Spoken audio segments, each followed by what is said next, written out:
नमस्कार दोस्तों, मैं हूं प्रदीप सिंह और आप देख रहे हैं इतिहास गंगा। ब्रिटेन में बीते कई महीनों से राजनीतिक और आर्थिक अस्थिरता का दौर चल रहा है। ब्रेग्जिट आंदोलन के बाद जो मजबूती दिख रही थी वो बीते कई महीनों से एकदम धूमिल हो गई है, जिसकी एक बहुत ही ज़रूरी बानगी पिछले गुरुवार को देखने को मिली जब तत्कालीन प्रधानमंत्री लिज ट्रस ने अपना इस्तीफ़ा सौंप दिया। और इस्तीफ़ा सौंपने के बाद उन्होंने एक बयान में कहा कि मैंने जो वादे किए थे मैं उन्हें पूरा नहीं कर पाई, इसलिए मैं इस्तीफ़ा दे रही हूं और मैंने पार्टी का विश्वास खो दिया है। महज 44 दिन, जी हाँ, ओनली 24 डेज़, इतने कम समय के अंतर्गत ब्रिटेन का कोई भी प्रधानमंत्री पहली बार अपने पद से अपदस्थ हुआ है। इसके पहले अगर इतिहास को जानें तो सन 1827 को जॉर्ज कैनिंग ने 119 दिन का कार्यकाल बिताया था, परंतु उनका पद छोड़ना इस वजह से हुआ था कि उनकी मृत्यु हो गई थी। स्वयं राजनीतिक कारणों से पद छोड़ने का यह पहला मसला है और सबसे कम दिनों का मसला है। लिज ट्रस जब अपना चुनाव प्रचार कर रही थी, चुनाव प्रचार के समय उन्होंने जो एजेंडे बनाए थे उसमें उन्होंने कहा था कि महंगाई की मार को कम करने के लिए मैं टैक्स में कटौती करूंगी, और यही कारण था कि उन्होंने भारतीय मूल के ऋषि सुनक को चुनाव के अंतिम चरण में पार्टी के आंतरिक चुनाव में हरा दिया था। और ऐसा माना जा रहा था कि लिज ट्रस एक मजबूत प्रधानमंत्री स्थापित होंगी, लेकिन ऐसा हो नहीं पाया।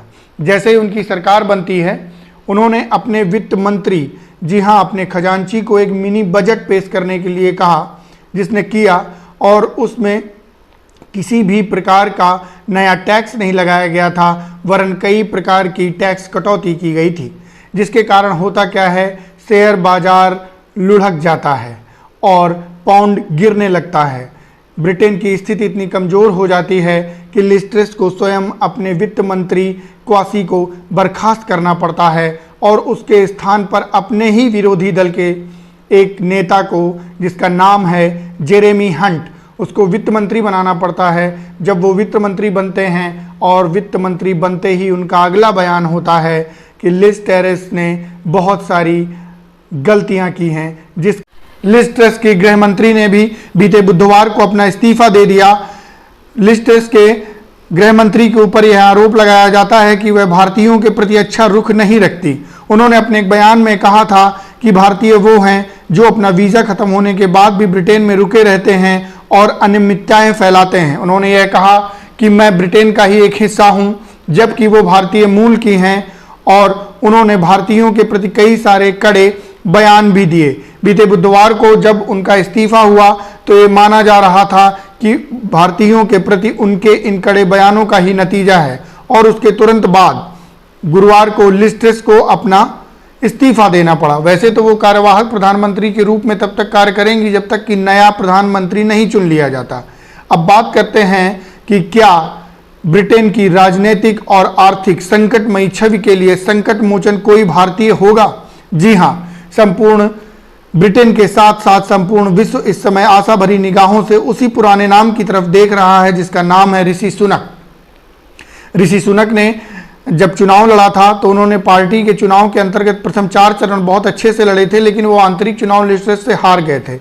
लेकिन इसी समय ब्रिटेन की राजनीति में एक नया मोड़ भी आया है और ऐसा माना जा रहा है कि बोरिस जॉनसन भी एक विकल्प के रूप में देखे जा सकते हैं। बोरिस जॉनसन ये वही प्रधानमंत्री हैं जिन्हें लिज ट्रस के पहले प्रधानमंत्री बनाया गया था। ये वही नाम है जिसके साथ पार्टी गेट स्कैंडल जुड़ा हुआ है, और ऐसा माना जाता है कि ऋषि सुनक ने एक षड्यंत्र के द्वारा बोरिस जॉनसन को उनके पद से हटाया था। और यही कारण था कि जब ऋषि सुनक प्रधानमंत्री पद की रेस में दौड़ रहे थे तो बोरिस जॉनसन ने ही अपने समर्थकों के माध्यम से उन्हें गिराने का प्रयास किया था और सफल हुए थे। बात यह है कि आने वाले समय में ब्रिटेन को उसके संकट से कौन उबारेगा? क्या वो ऋषि सुनक होंगे या पुनः बोरिस जॉनसन को वापस लाया जाएगा? जय हिंद, जय भारत, वंदे मातरम।